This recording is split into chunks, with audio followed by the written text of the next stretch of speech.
John Trigger, your sales rep, and I'm going to be showing off the SKYACTIV model. Brand new engine. It's probably the most efficient engine in the world right now. This is because Mazda has decided to put a lot of research and engineering into making a more efficient, better working vehicle that can actually give them more power and better gas mileage. Now, the SKYACTIV engine is amazing because you can reduce your miles per gallon while increasing power. This thing will give you 15% better miles per gallon with a 15% increase in low and mid-level torque. It's pretty amazing. Also, in comparison, this thing gets 30 miles per gallon on city, 40 miles per gallon highway. In comparison with the Kia Rio that you can find out there, it gets the same miles per gallon, but this is a 2.0 liter engine as opposed to 1.6 Kia Rio. It gives you more power and more bang for your buck. Now, the question is, how in the world does it do this? Here's how this happens. Come and take a look at this engine real quick.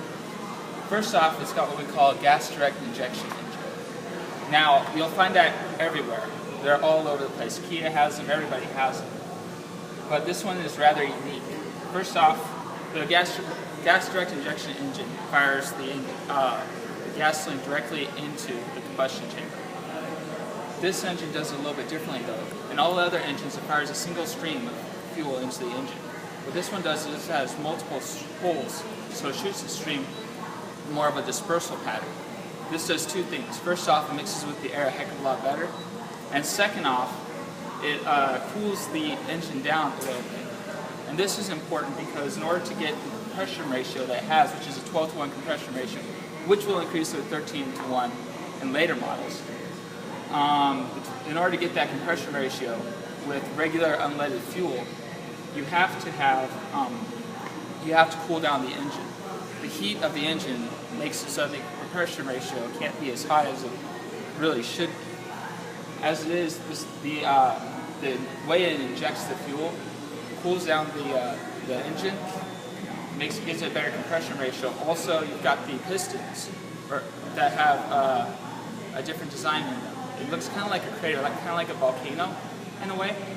And this volcano top piston also decreases the temperature because it decreases the amount of heat that comes in contact with the piston as it shoots down and does its job. So with those two increases, with those two new designs, the compression ratio, like I said, is a 12.1, which is the equivalent of a Formula 1 race car, all with 87 octane fuel, just regular unleaded fuel. So you not only get more power and more fuel economy with this engine, but you also get a really good drive because they've also changed the transmission. The transmission is a lot smoother, a lot more efficient, and the nice thing, the thing that I really like about it is how the transmission, they could make it completely flawless to where you can't feel a single thing, but what they do is they try to maximize it and make it so that it feels good. It doesn't just go away when you shift gears. It feels good when you shift gears. Also, I think it gives a 7% greater fuel economy, and whatnot because of the way it works. So, one more fact about the engine that I managed to skip over somehow. It's 30% less weight, and it's got about 10%, 30% less weight, less friction in the engine, and 10% less weight. About 220 pounds off, well, over the entire car. That's going to be the later SKYACTIV model. But that's the SKYACTIV engine in a nutshell.